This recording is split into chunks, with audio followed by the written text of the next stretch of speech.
Se você gosta de curiosidade super, hiper, mega estranha, bem-vindo, você está no lugar certo. Afinal, eu sou a Rory e você está no Mega Estranho. 1915 foi um ano difícil para quem vivia na Califórnia. Os fazendeiros não sabiam o que fazer porque a seca tinha chegado. Eles precisavam de chuva. Eles procuraram de todas as formas. Se você soubesse fazer chuva, era você que eles queriam. E é a partir desse momento que surgiu uma história mega estranha, que nós vamos conhecer depois da vinheta, que não existe. Não temos vinheta. Charles Hatfield nasceu em 1875 em uma cidade com apenas 8.000 habitantes em Kansas, Estados Unidos. Ele era de uma família humilde que precisava de oportunidades para se sustentar. E foi por isso que eles saíram de Kansas e foram para a Califórnia. Lá ele se tornou, gente, um vendedor de máquinas de costura. E naquela época, como é que a gente iria vender nosso produto se não existia internet? Se a gente não podia fazer uma propaganda, por exemplo, em um comercial de TV? As pessoas iam de porta em porta. Olá, eu sou a Thaís Rory. Será que eu posso apresentar para você meu canal no YouTube? Se chama Mega Estranho. Gente, ele era o melhor funcionário da empresa. Ele era o que mais vendia. O cara era muito bom mesmo no marketing. Só que assim, era cansativo e ele sabia que não dava para crescer, para ter um bom futuro realmente financeiro fazendo isso. E aí ele pensou o seguinte: o que as pessoas precisam? Tá bom, vai, dinheiro. Ele não podia fazer dinheiro, né? É ilegal fazer dinheiro sem ser do Banco Central, ou da Casa da Moeda, ou como se chama lá nos Estados Unidos.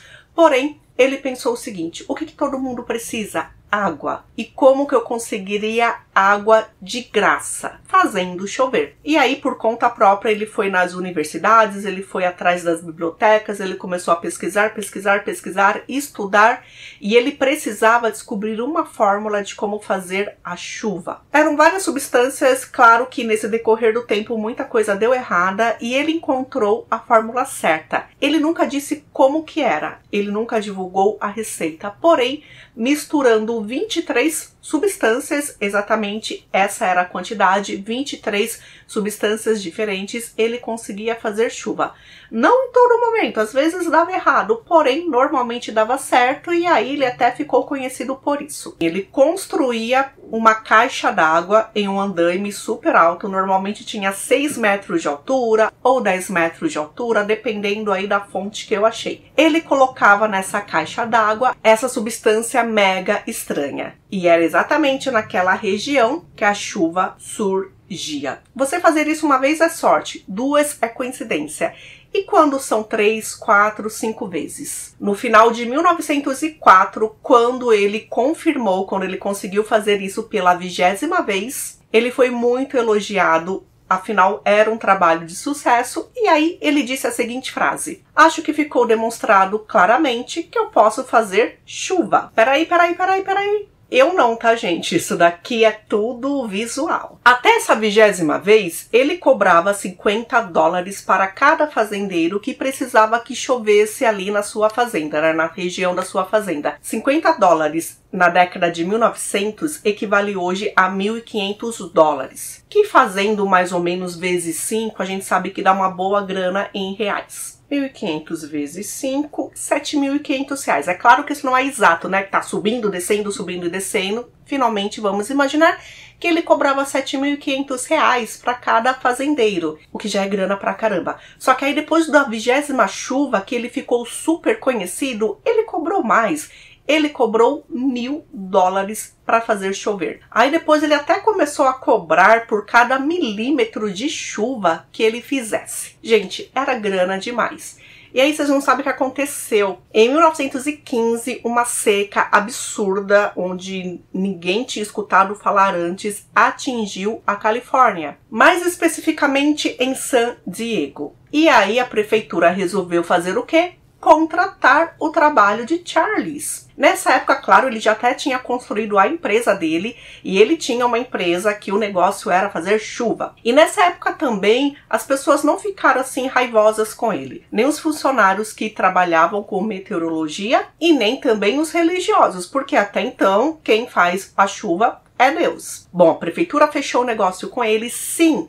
Negócio foi feito durante o ano de 1916, ele teria que fazer chover a quantidade de 1.250 milímetros, que era o suficiente para encher um reservatório de água, que era o reservatório Lago Morena. E aí ele não esperou passar o carnaval para começar o trabalho, né? Porque aqui no Brasil talvez isso iria acontecer.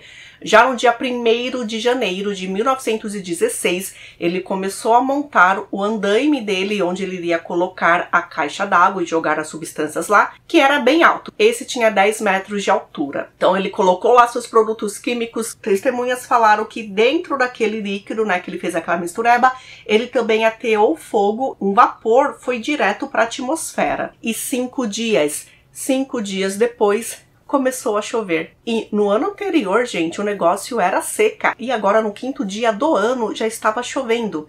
E aí choveu,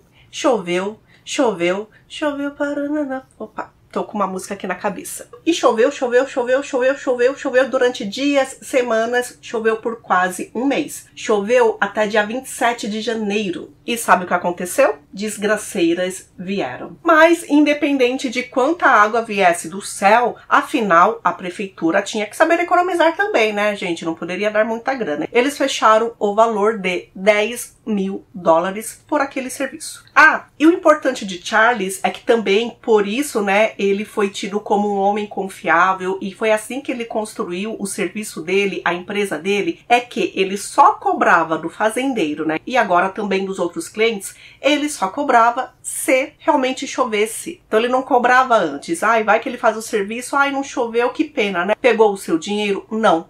Ele só cobrava se realmente chovesse. Só que era tanta chuva, gente, que pontes desabaram, as pessoas não podiam mais se comunicar porque os fios das linhas telefônicas foram varridos, trens foram descarrilados, centenas de casas e plantações e fazendas foram destruídas. 3 represas encheram tanto e desabaram e uma barragem também foi destruída. A barragem ficou sobrecarregada e o que acontece?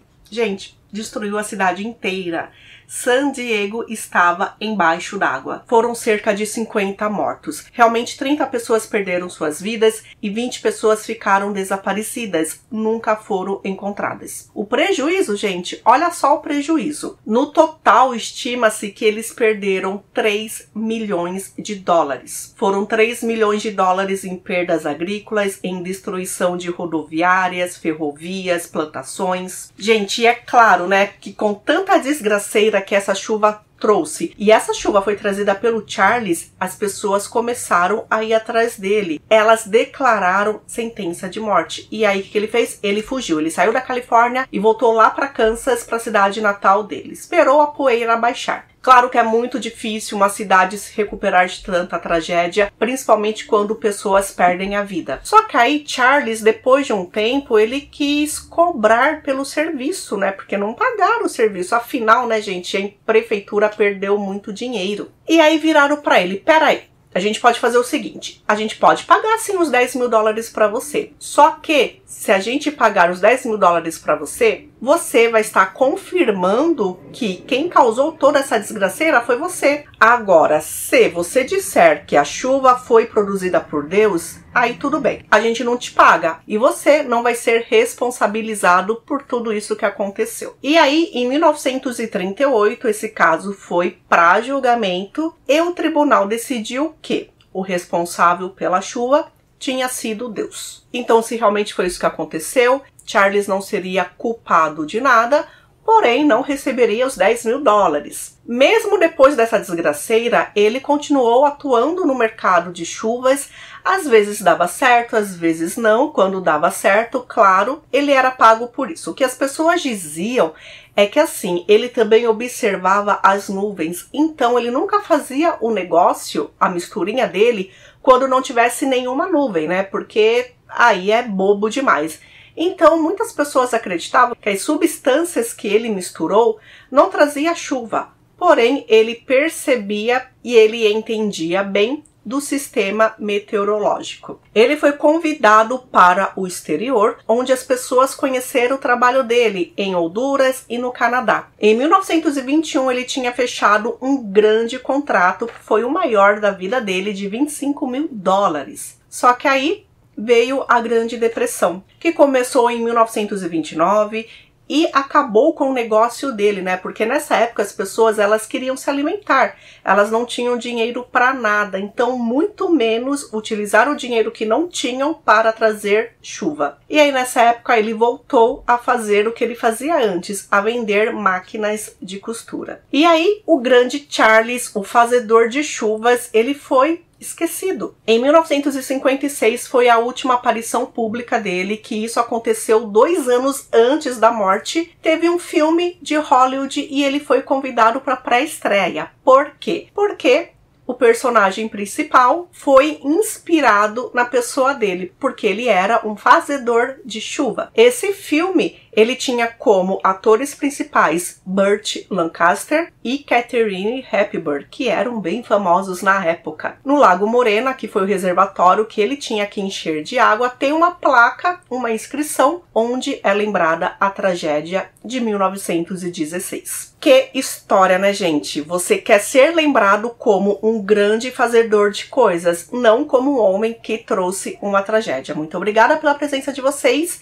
Estou amando os nomes, as sugestões que vocês estão deixando para o nosso amiguinho dinossauro. Tem um, gente, tem um que realmente eu estou pensando seriamente mesmo, só que por enquanto ainda estou deixando os comentários abertos. Sugestões para o nome desse lindão, podem deixar aqui embaixo. Se inscreva aqui no canal para não perder as próximas histórias mega estranhas. E lembre, o mundo é estranhamente maravilhoso e fazer parte dele é muito, muito bom.